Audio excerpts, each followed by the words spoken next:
Bismillahirrahmanirrahim. Assalamualaikum warahmatullahi wabarakatuh. Alhamdulillahirabbil alamin wa bihi nasta'in wa ala umuri dunya waddin wa ala alihi wa sahbihi ajmain. Alhamdulillah, sholih dan sholihah ustazah semuanya. Ini menjadi perjumpaan pertama kita di dalam kegiatan pembelajaran. Tentunya dengan ustazah, ya perkenalkan dulu sebelumnya ustazah. Namanya Ustazah Nisa Dinda Priyansyah. Di sini ustazah diamanahi untuk memegang kelas 7 semua grade dan diamanahi mengampu mata pelajaran bahasa Indonesia. Jadi untuk bahasa Indonesia nanti kalian akan selalu bertemu dengan ustazah. Nah, sebelumnya ustazah juga menyampaikan selamat datang dan selamat bergabung di SMP IT Azkia.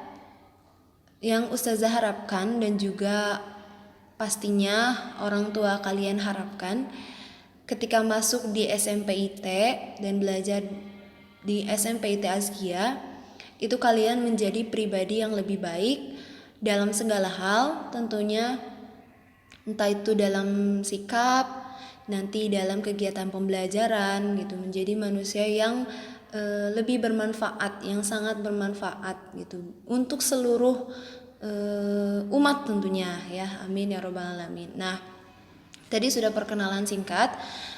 Ustazah biasa dipanggil dengan Ustazah Dinda gitu. Nah, di sini kita akan langsung masuk ke materi ya, materi sekilas di kelas 7 gitu. Bisa dilihat slide-nya. Ya, oke. Bahasa Indonesia dengan ustazah. Kemudian di materi kelas 7 ini tentunya banyak sekali ya, dan ustazah rasa bahasa Indonesia itu bukan menjadi pelajaran yang baru saja hari ini dipelajari. Pasti di kelas 6 gitu, ketika di SD pun kalian belajar, tetapi apa bedanya? Yang menjadi perbedaan itu lebih ke pendalaman materinya saja. Jadi kalau kelas waktu SD ya, kalau waktu SD itu mungkin sekelas, kalau SMP sudah cukup mendalam pembahasannya ya. Nah, di kelas 7 ini ada beberapa materi yang akan didapatkan. Yang pertama adalah teks deskripsi. Ini pembahasan di pertemuan pertama kita. Kemudian teks fantasi atau narasi. Kemudian teks prosedur, teks observasi, fiksi dan non-fiksi, kemudian ada surat pribadi dan surat dinas, puisi rakyat, teks fabel. Oh, itu sudah ada 8 materi. Banyak ya, tapi gak usah khawatir karena di semester ini kita tidak mempelajari semuanya sekaligus, jadi bertahap gitu. Nah, di semester pertama ini kita akan belajar tentang 4 teks ya, ada deskripsi, fantasi, prosedur, dan observasi. Nah, di semester 2 yaitu materi yang dari nomor 5 sampai nomor 8, yaitu yang nanti akan dipelajari. Jadi silakan kalau mau mencari-cari dulu kira-kira teks deskripsi itu apa sih, fantasi itu apa, itu boleh karena di internet juga sudah tersedia gitu, banyak sekali materi tentang teks-teks ini. Oh iya, dan bahasa Indonesia itu pasti akan selalu belajar tentang teks gitu, dan pembahasannya juga tidak jauh dari struktur, kemudian kaidah kebahasaan gitu ya. Nah, ini teks deskripsi. Nah, di dalam teks ini, pembahasan teks deskripsi ini ada beberapa kompetensi dasar yang harus kalian capai gitu. Jadi nanti kalian harus bisa menyebutkan pengertian, kemudian menyebutkan ciri-ciri dari teks deskripsi, menyebutkan jenisnya gitu, dan nanti kalian diminta untuk menentukan isi dari teks deskripsi yang nanti ustazah sediakan. Oke, kita langsung masuk ke materi ya, ke pembahasan. Sebelum ustazah menjelaskan pengertian, ustazah akan tunjukkan dulu satu foto yang pastinya kalian juga udah tahu lah ya, dan ini tidak asing lagi untuk kita semua. Nah, benda apakah ini? Ini ustazah akan berikan sedikit gambaran ya. Jadi ketika ustazah minta untuk bukan minta, tapi ketika ustazah tanyakan dan minta kalian untuk menyebutkan benda apa ini, itu secara tidak langsung kalian sedang menjelaskan benda atau menjelaskan gambar yang ustazah tayangkan ya. Contohnya bisa jadi ketika ustazah, ini bendanya ini apa sih? Ini gambarnya apa sih? Oh, itu namanya Monas. Nah, Monas itu ada di Jakarta. Monas itu tinggi banget loh. Misalkan tingginya ya sekitar 100 lebih lah gitu. Itu bagian dari teks deskripsi.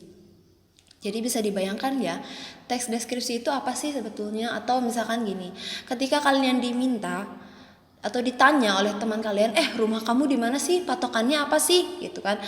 Secara tidak langsung dan secara tidak sadar mungkin kalian itu sedang mengungkapkan teks deskripsi tapi dalam bentuk lisan ya, sedang mendeskripsikan. Kalau teks itu berarti dalam tulisan ya. Jadi itu bedanya.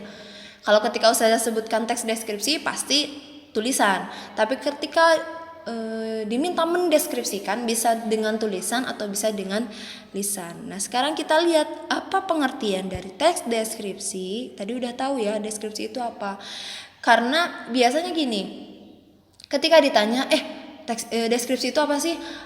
Deskripsi itu ya mendeskripsikan gitu. Biasanya kan gitu ya. Nah, di sini ada pengertiannya. Nah, apa itu teks deskripsi?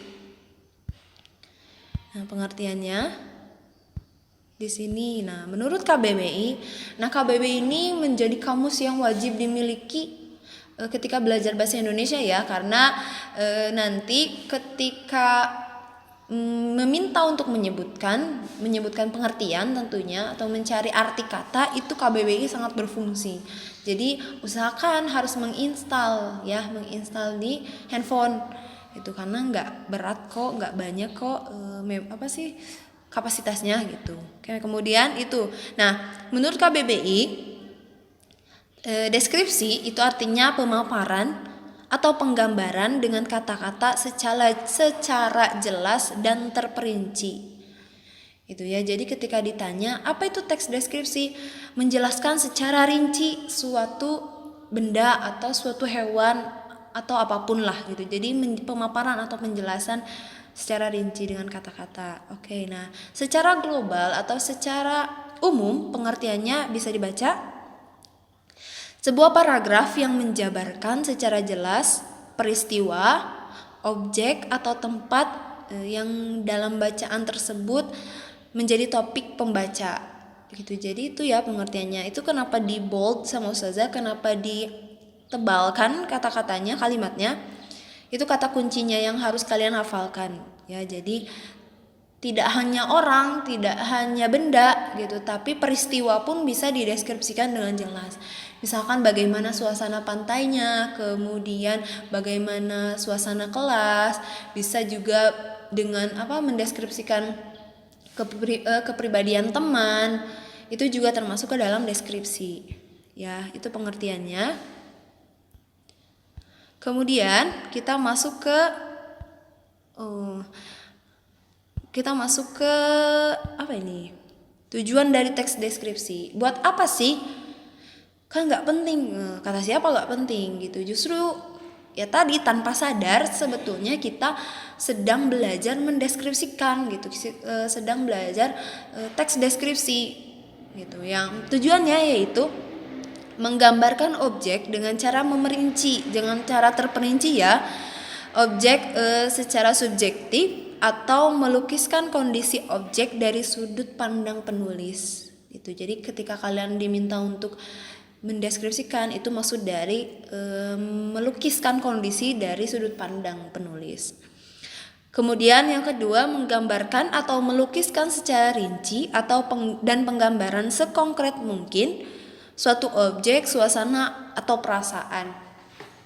Mungkin kalian pernah membaca novel atau membaca artikel yang novel deh ya biasanya gitu. Kalau cewek-cewek itu sukanya novel teen lit lah gitu. Ketika membaca Atau pernah kalian mengucapkan ih sedih ya gitu ketika membaca novel ya, atau ketika membaca sesuatu ih sedih ya gitu kan.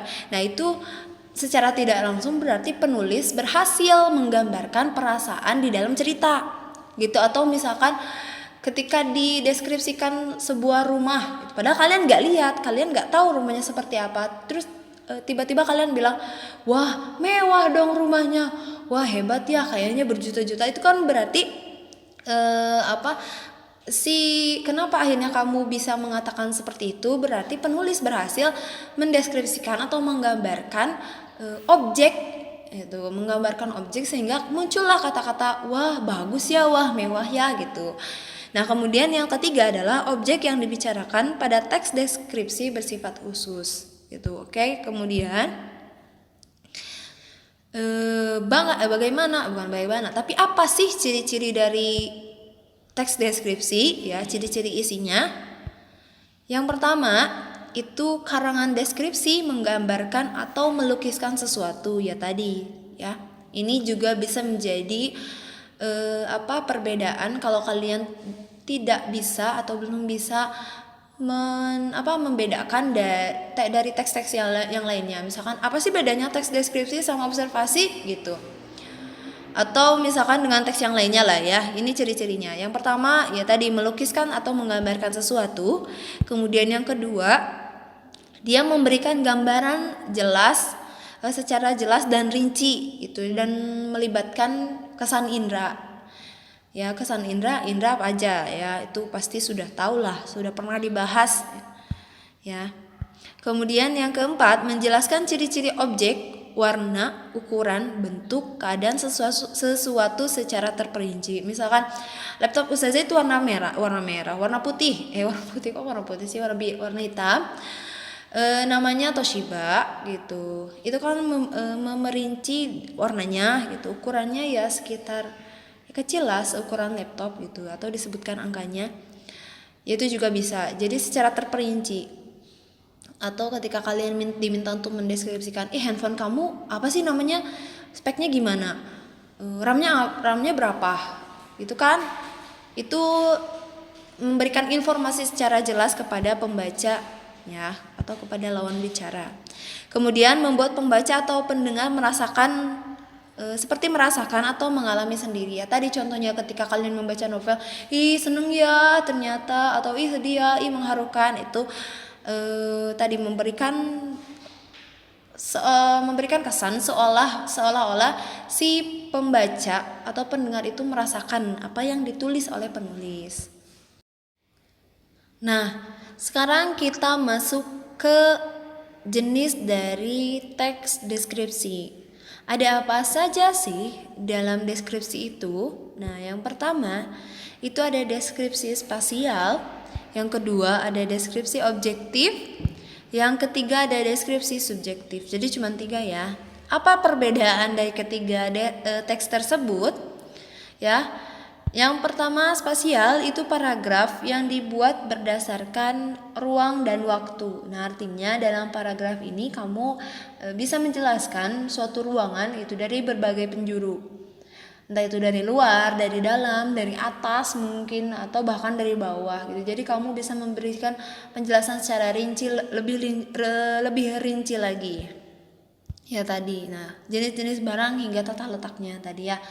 Misalkan di dalam kamar kamu itu ada kasur yang terletak di sebelah mana, misalkan sebelah kiri, atau di sebelah kiri kasur ada lemari dan sebagainya. Ya, pokoknya dirincikan atau disebutkan secara detail. Ya, dijelaskan secara sangat detail dan spesifik. Untuk apa? Agar pembaca itu dapat terbayang bagaimana kondisi kamar atau kondisi ruangan tertentu yang kamu deskripsikan tentunya. Itu karena kan kita sedang memberikan informasi, jadi harus jelas. Itu atau ya harus jelas lah pokoknya ya. Nah, kemudian deskripsi objektif itu berisi gambaran sesuatu secara objektif atau apa adanya. Ya. Nah, ini penulis tidak perlu menambahkan opini atau pendapat pribadi. Jadi apa yang dilihat Itu yang kalian deskripsikan. Jadi tidak boleh ada pendapat pribadi, ya, opini itu pendapat pribadi. Kemudian subjektif, ya, deskripsi subjektif itu ada dua. Yang pertama, mengharuskan penulis untuk menggambarkan keadaan sesuatu dengan yang dilihat dan dirasakan penulis.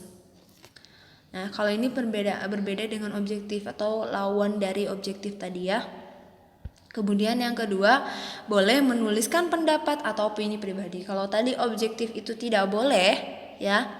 Tidak usah menambahkan opini pribadi, ya. Kalau misalkan di subjektif itu boleh menuliskan pendapat atau opini pribadi. Nah, sekarang kita lihat contohnya biar kalian juga ada gambaran kira-kira tadi sudah dibacakan ya pengertian dan ciri-cirinya.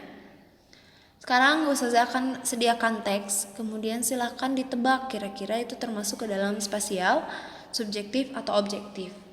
Nah, kalau misalkan subjektif itu biasanya lebih ke orang sih, ya. Kalau objektif itu lebih kepada benda. Beda ya, kalau spasial ruangan, kalau objektif benda atau peristiwa. Kemudian kalau subjektif itu lebih kepada orang biasanya. Nah, oke, langsung jawabannya. Oke, silakan dibaca dulu tadi. Kenapa ini termasuk ke dalam subjektif? Ya kata tadi karena di sini menjelaskan tentang orang dan ada pendapat pribadi. Ya, pendapat pribadi yang kalian utarakan, gitu. Karena apa yang kalian lihat tadi. Nah, kemudian yang kedua. Coba tebak ya, kalau ini harus ditebak. Kira-kira termasuk ke dalam jenis teks yang mana? Oke, jawabannya adalah gampang ya, spasial. Karena apa? Ini menceritakan suatu ruangan atau mendeskripsikan suatu ruangan. Yang terakhir contohnya. Nah, jenis teks apa ini? Ini adalah jenis teks objektif karena menjelaskan atau mendeskripsikan suatu benda, ya, atau suatu benda kan, ini berarti kalau candi itu. Nah, demikian. Jadi itu yang hari ini kita pelajari. Tadi kita sudah belajar tentang pengertian, ciri-ciri, tujuan, kemudian jenisnya apa dari deskripsi. Oke. Nah, Ustazah sarankan ya, karena biasanya ilmu itu harus diikat. Ya, karena kalau misalkan tidak diikat, dia bisa pergi kemana-mana, ya. Maksudnya apa ya? Kita mudah lupa kan, gitu. Maka kita harus mengikatnya biar nggak lupa. Bagaimana cara mengikatnya? Yaitu dengan cara dituliskan, ya. Silakan. Dari materi yang tadi sudah dibahas, silakan dituliskan. Ustazah tidak meminta untuk harus sama dengan yang Ustazah buat di PowerPoint. Silakan ambil intisarinya yang kalian pahami, itu lebih baik ya untuk dicatat. Ingat ya, ilmu itu harus diikat dengan cara dicatat. Nah, pertemuan selanjutnya kita nanti masih akan membahas tentang tes deskripsi, tapi pembahasannya tentang struktur dan kaidah kebahasaan. Ya. Mungkin demikian yang bisa Ustazah sampaikan, ya. Mohon maaf bila ada kekurangan. Silahkan kalau misalkan ada yang masih belum dimengerti, itu boleh ditanyakan langsung kepada Ustazah, ya, karena kalau tidak bertanya sesat di jalan. Oke, terima kasih. Wassalamualaikum warahmatullahi wabarakatuh.